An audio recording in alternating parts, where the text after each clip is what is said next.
મહત્વના સમાચારોથી અમરેલીની વાત કરવામાં આવે તો જિલ્લાના બાબરા નગરપાલિકામાં આજે ભાજપના કાર્યકરો દ્વારા હોબાળો મચાવતા રાજકીય ગરમાવો જોવા મળ્યો છે। આપણે જણાવી દઈએ કે નગરપાલિકાના વોર્ડ નંબર 2 માં પ્રાથમિક સુવિધાઓના અભાવને લઈને સ્થાનિકો અને ભાજપ કાર્યકરોમાં ભારે રોષ ફાટી નીકળ્યો હતો।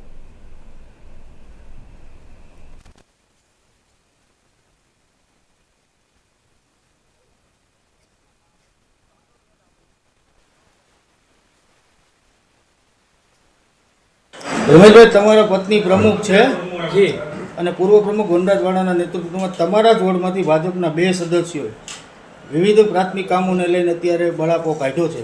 શું કહો છો?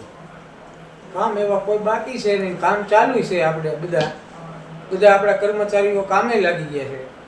વોર્ડમાં ક્યાં કામ ચાલુ છે અત્યારે? તેમને ગટરના ઢાંકણાની વાત કરી, સફાઈની વાત કરી, સ્ટ્રીટ લાઇટની વાત કરી। સફાઈનું, સ્ટ્રીટ લાઇટનું બધું કામ ચાલુ જ છે અત્યારે। આપણે તો વનરાજભાઈ અને 2 સભ્યો છે ખોટા છે?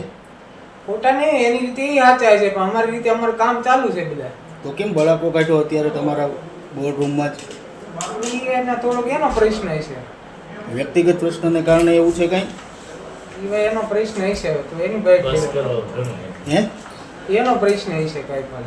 બાકી અમે તમારું એવું સ્પષ્ટ કહેવાનું છે કે વોર્ડમાં કોઈ કામગીરી બાકી નથી, જે કામગીરી બાકી છે કામગીરી બાકી છે એ બધી ચાલુ છે। એ કે કામ થતા નથી, અમારી રજૂઆત ચાલુ છે, કામ બધા ચાલુ છે। અમારી રજૂઆત સાંભળવામાં નથી આવતી એવું કહે છે। ના, બધાની રજૂઆત સાંભળવામાં આવશે અને સાંભળી છે। મારું નામ વનરાજભાઈ વાળા છે। હું પૂર્વ નગરપાલિકા પ્રમુખ છું। વોર્ડ નંબર 2ના એક જાગૃત નાગરિક તરીકે આજે મારા વોર્ડના 2 સદસ્યોની સાથે અને મારા મતદારોની સાથે નગરપાલિકામાં અમે રજૂઆત કરવા આવ્યા છીએ। અમારા વોર્ડ નંબર 2ના પ્રમુખની નિમણૂક થઈ છે, છતાં અમારા 2 નંબર વોર્ડમાં સફાઈ, લાઇટ જેવા પ્રાથમિક પ્રશ્નોમાં ખૂબ હેરાનગતિ છે। સ્ટાફ દ્વારા કોઈ જાતનો અમને જવાબ દેવામાં આવતા નથી અને ઘણા સમયથી અમારો પ્રશ્ન હતો કે નવા બોડી બનશે એટલે અમને પાછો ફાયદો થશે, પણ એ માયલું ચોક્કસ કોઈ વસ્તુ થયું નથી।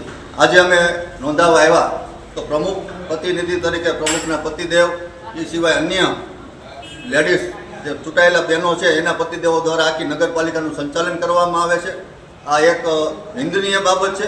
જે ચૂંટાણા છે તે જ લોકો પાલિકા ચલાવે એવી અમારી માંગણી છે, એવી મતદારોની માંગણી છે। અને અમારા 2 નંબર વોર્ડમાં ખૂબ અન્યાય થાય છે। છેલ્લા 15 દિવસથી અમારી એકને એક રજૂઆત છે, સફાઈની, ગટરની, ભૂગર્ભ ગટરના ઢાંકણાની।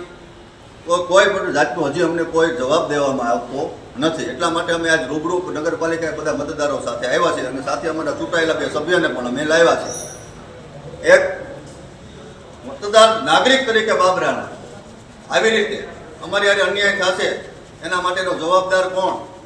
આ પાલિકામાં નથી કોઈ જાતની જવાબદારી કોઈ સ્ટાફ સંભાળતું નથી, ચીફ ઓફિસર સંભાળતું નથી, કોઈ પ્રમુખ પ્રતિનિધિ સંભાળતું। એના માટે અમે આજ કહેવા આવ્યા।